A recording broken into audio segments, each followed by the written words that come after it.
Bom dia, galera do 8º ano. Professora Mariana de Ciências. Hoje nós vamos aqui continuar as nossas revisões, as nossas correções que a gente vem fazendo aí do livro 2, né? E como a gente já terminou todas as correções do livro 2, nós estamos agora, lembrando aí para vocês, nas correções do livro suplementar 2. E hoje nós vamos aí para o capítulo...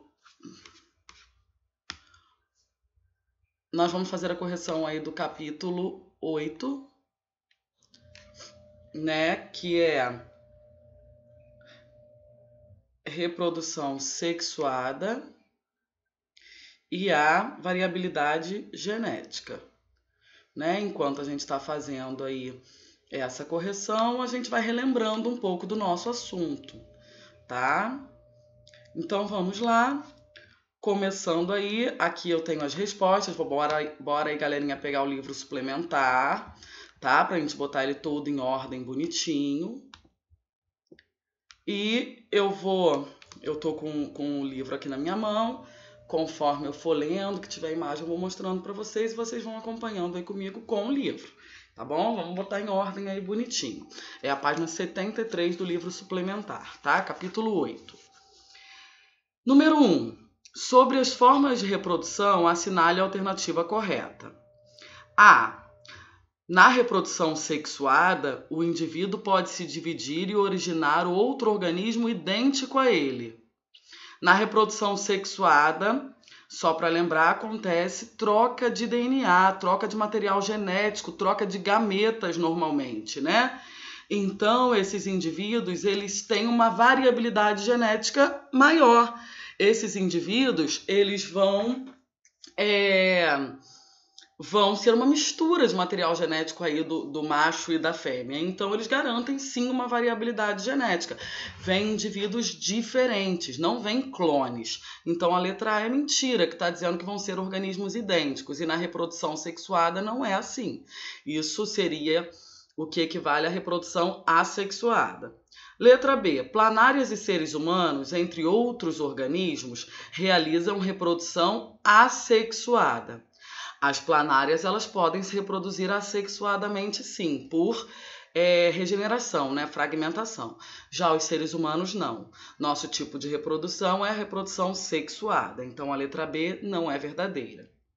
Letra C. Na reprodução assexuada, ocorre união de gametas provenientes de dois indivíduos diferentes.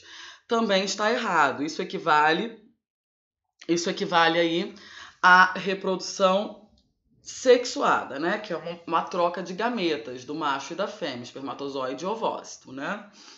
Letra D. Muitos tipos de plantas e animais realizam reprodução sexuada.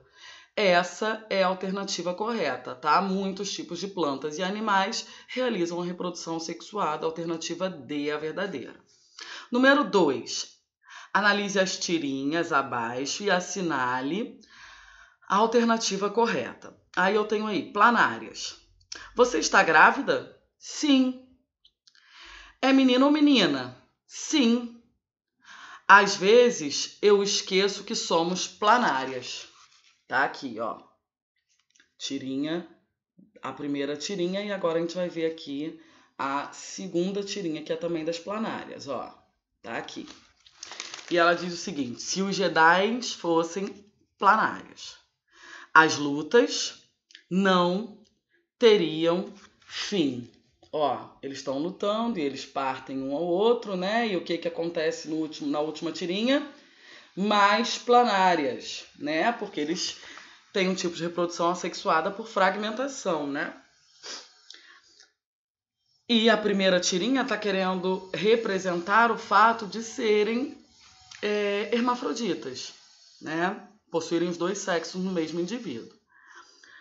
Relevando-se a liberdade artística, as tirinhas representam, respectivamente, letra A, reprodução assexuada e reprodução sexuada. Letra B, reprodução sexuada e reprodução sexuada. Letra C, reprodução assexuada e reprodução assexuada. Ou letra D, reprodução sexuada e reprodução assexuada? É a letra D, gente, porque as planárias, no caso, elas conseguem se reproduzir tanto por reprodução assexuada, por serem hermafroditas, fazem um tipo de reprodução sexuada de fecundação cruzada, né? Onde ambas podem, as duas, né, vão sair aí grávidas, né, esperando filhotinhos, como assexuada por fragmentação, que nem na segunda imagem aí dos Jedis. Tá? Então, a alternativa correta é a letra D. A primeira representa uma reprodução sexuada e a segunda representa uma reprodução assexuada. Número 3. A matéria a seguir, leia a matéria a seguir. A polinização é a transferência do pólen, gametas masculinos, da estrutura reprodutiva masculina de uma flor, antera, para a estrutura reprodutiva feminina, estigma, da mesma flor, ou de outras flores da mesma espécie. Dessa forma, o gameta masculino alcança o gameta feminino, óvulo, e o fecunda. Este processo permite a formação de frutos e sementes, que futuramente produzirão uma nova planta. Em alguns casos, como o milho, trigo e arroz, o pólen é transportado pelo vento. Outros agentes polinizadores são a água, em certas plantas aquáticas, e a gravidade. Porém, em cerca de 80% de todas as plantas com flores, alguns animais são os responsáveis pela polinização. A grande maioria dos casos, entre os animais polinizadores, nenhum é mais eficaz do que a abelha. Graças ao seu trabalho de coleta de pólen e néctar, voando de flor em flor, as abelhas polinizam as flores e promovem a sua reprodução cruzada. Além de permitir a reprodução das plantas, esse trabalho também resulta na produção de frutos de melhor qualidade e maior número de sementes. Todo esse processo resulta na base de toda uma cadeia alimentar. É um texto da Associação Brasileira de Estudos das Abelhas, Abelha e a Polinização. Tá? Com base no texto, assinale qual das alternativas seguintes melhor representa o processo de polinização das abelhas. Letra A. Ao sugar o néctar da flor, a abelha fica com o corpo revestido de pólen. Ao voar para outra flor em busca de mais néctar, ela acaba contribuindo para a reprodução assexuada das plantas. A letra A é falsa porque a reprodução é sexuada, né? Tá levando pólen, que é aí estrutura masculina das flores, né? Então não é uma reprodução assexuada, e sim sexuada, por isso que a A está errada. Letra B. Ao sugar o pólen da flor, a abelha fica com o corpo revestido de néctar. Opa! Ela faz o contrário, tá? Então, essa daí tá errada. Letra C. Ao sugar o néctar da flor, a abelha fica com o corpo revestido de pólen. Ao voar para outra flor em busca de mais néctar, ela acaba contribuindo para a reprodução sexuada dessas plantas. Essa é a alternativa correta, tá? Aí a letra D já fala novamente de ao sugar o pólen da flor, ela não suga o pólen, ela suga o néctar. Tá? Então, a letra D também não pode ser verdadeira. Vamos aí para número 4. Leia as assertivas. Leia as assertivas. Número 4.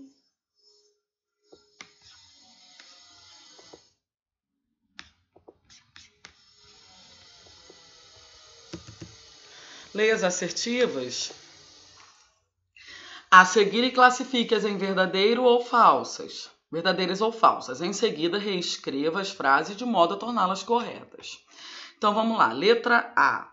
A reprodução sexuada gera um novo ser vivo com metade dos cromossomos do progenitor. Essa é falsa.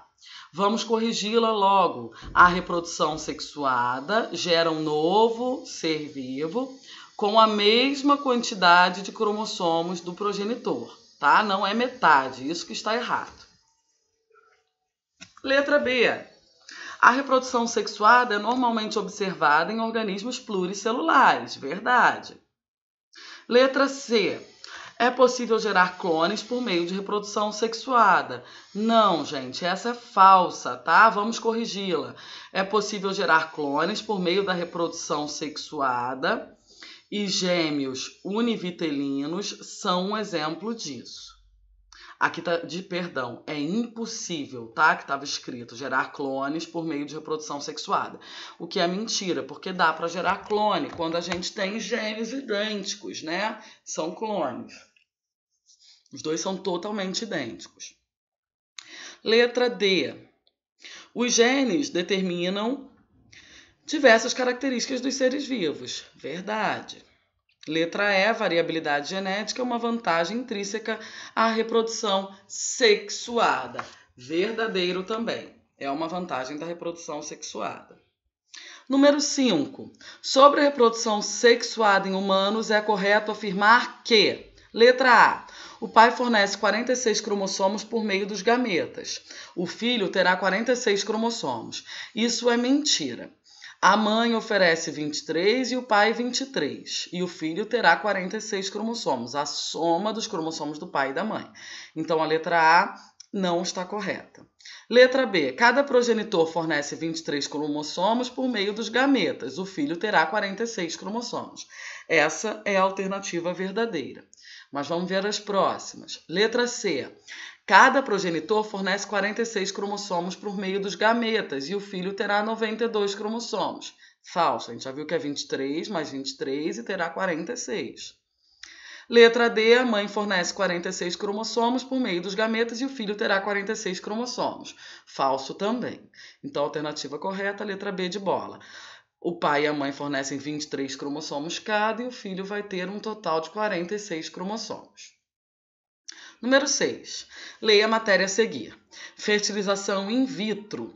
A evolução 40 anos após o nascimento do primeiro bebê de proveta. O nascimento do primeiro bebê, concebido via fertilização in vitro, aconteceu no dia 25 de julho de 1978. 40 anos atrás, na Inglaterra. Desde então, o mundo viu a técnica expandir e um estudo recente, divulgado no 34º Congresso da Sociedade Europeia de Reprodução Humana, que aconteceu em Barcelona, na Espanha, estima que 8 milhões de bebês nasceram com a ajuda da técnica. A técnica começa com a estimulação da ovulação na mulher através de hormônios por um período que pode ser de 8 a 12 dias. Os óvulos maduros são retirados e depois fecundados por um espermatozoide fora do organismo, em laboratório. A fertilização in vitro clássica, os óvulos ficam 24 horas em meio de cultura com espermatozoides à espera de serem fecundados naturalmente. Já a injeção intracitoplasmática de espermatozoides envolve a injeção de um único espermatozoide diretamente no óvulo. Essa técnica foi desenvolvida no início dos anos 90 como um tratamento para a infertilidade masculina. Mas agora é a forma mais praticada. A partir desse momento, formam-se os embriões. Alguns dias depois, o especialista em reprodução avalia quantos desses embriões se desenvolvem para serem implantados no útero da paciente e possivelmente gerar um bebê. Coelho Tatiana, fertilização in vitro, a evolução 40 anos após o nascimento do primeiro bebê de proveta. Tá? Vamos lá a pergunta. O texto fala da técnica conhecida como fertilização in vitro. Esse tipo de técnica pode ser considerado como uma forma de reprodução sexuada? Justifique sua resposta. Vamos lá, gente. Embora a fertilização ela seja realizada fora do organismo feminino, trata-se sim de uma reprodução sexuada, tá? Isso se dá porque há a ocorrência da união do ovócito, né, do óvulo com o espermatozoide. Então, é sim uma reprodução sexuada, mesmo não sendo aí uma reprodução mesmo não sendo uma reprodução, uma fecundação interna, né, que acontece dentro do corpo da mãe. Vamos agora para número 7, perdão. Número 7 está aqui embaixo. A tirinha a seguir faz alusão a um modo de recombinação genética realizado por bactérias. Leia as informações e responda ao que se pede. Aí tem um ratinho falando: o beijo é uma coisa muito romântica. Os micróbios passam de uma boca para outra e se encontram apaixonados. Aí aparece aqui os micróbios, né, falando: querida, amor. Tá aqui nossa tirinha, né? Aí vamos ver o que ele quer nessa questão. Que semelhança há entre esse processo e a reprodução sexuada? Vamos lá. Assim como a reprodução sexuada, a recombinância genética em bactérias promove variabilidade genética, tá? Então, essa é a comparação aí, tá? De acordo com a reprodução sexuada. A recombinância genética e a reprodução sexuada garantem variabilidade genética. Vamos para número 8. Com base na matéria a seguir, responda à pergunta: como o homem mudou a cara dos vegetais que conhecemos? Você sabe o que é o milho? A maioria das pessoas acha que sabe. Vamos à descrição. Grãos amarronzados, tão moles que podem ser mastigados crus. Nascidos em espigas de cerca de 3 centímetros. Menores que o dedo mindinho. Esse é o milho, ou pelo menos a primeira coisa na história que se poderia chamar de milho. Colhida por novos pré-colombianos, há mais de 5.000 anos. Séculos de seleção e cruzamentos dirigidos pelo homem deram à planta o aspecto que conhecemos, em busca de mais produtividade e de produtos mais fáceis de vender. A humanidade alterou a maior parte dos vegetais comestíveis. Coronato Marcos, como o homem mudou a cara dos vegetais que conhecemos. É da revista Super Interessante a matéria. Como indicado no texto, a intervenção humana alterou a espécie de vegetais, fazendo as gerações atuais serem bem diferentes das plantas ancestrais. Qual característica da reprodução sexuada permite que isso aconteça? Então vamos lá, gente. A variabilidade genética entre os indivíduos de uma mesma espécie é o que permitiu que o ser humano realizasse a seleção artificial. Isso é, seleciona-se as variedades que julgasse mais vantajosas aos seus interesses, colocando-as para reproduzir entre si. O que a gente tem hoje em dia chamado aí como os transgênicos, né? Que são alimentos geneticamente modificados. Eles pegam características de determinadas espécies de milho e juntam com outras características vantajosas, né? Tipo aguentar uma seca, crescer mais rápido, coisas desse tipo. Número 9. Leia a matéria e responda o que se pede. Diferença genética ajuda a eleger parceiro, diz estudo. Na hora de escolher alguém para namorar, os opostos realmente se atraem. Seres humanos tendem a buscar parceiros que sejam geneticamente distintos, diz um estudo da Universidade Federal do Paraná, apresentado ontem num congresso na Austrália. Esse texto é de 26 de maio de 2009, tá? Os pesquisadores descobriram que pessoas casadas têm uma certa região do genoma mais diferenças genéticas entre si do que pares de desconhecidos. A região é responsável pelo sistema imunológico. Embora possa ser tentador pensar que humanos escolhem seus parceiros porque são parecidos com eles, a nossa pesquisa mostrou claramente que o desejo subconsciente de ter crianças saudáveis é importante na hora de escolher alguém, afirma Maria da Graça Bicalho, líder da equipe de cientistas. Diferença genética ajuda a eleger parceiros, diz estudo, Folha de São Paulo, 26 de maio de 2009. Por que a escolha de parceiros com uma discrepância genética acentuada é benéfica ao sistema imunológico? Vamos lá, gente. A discrepância mencionada no texto é benéfica, pois quanto maior a diferença genética entre os indivíduos, maior será a variabilidade dos seus descendentes, né?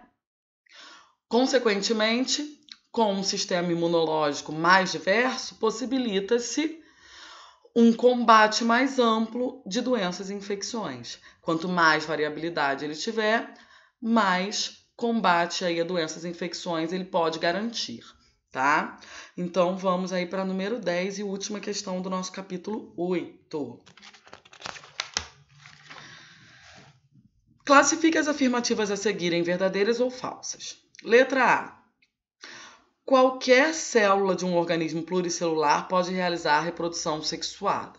Falsa, tá, gente? Não é qualquer célula de um organismo pluricelular que pode realizar a reprodução sexuada. Apenas as células gaméticas, os gametas, tá? Espermatozoide e ovo. Letra B.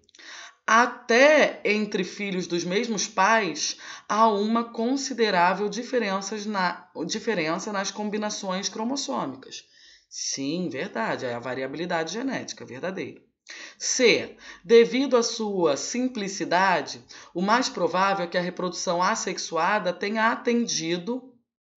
antecedido, a assexuada, verdadeiro também. Letra D. Cromossomos são formados por DNA e proteínas. Sim, verdade, as histonas, essas proteínas. Letra E. Gêmeos univitelinos são geneticamente clones e possuem até mesmo as impressões digitais idênticas. Falso, gente, olha só. As digitais são a única parte dos gêmeos univitelinos que não são idênticas, tá? Deixa eu descer aqui um pouquinho para a gente ver. Por volta da 17ª semana, e dependem de como a pele em crescimento vai se acomodando. Então, são dobras de pele ali no momento da gestação. Não tem nada... a única coisa que os gêmeos univitelinos têm de diferente é justamente a impressão digital. Tá, galerinha? Então, por essa semana é isso. Nós vamos aí continuar, né, nossas correções, nossas revisões desse livro 2. Beijinho para vocês, fiquem com Deus, até mais.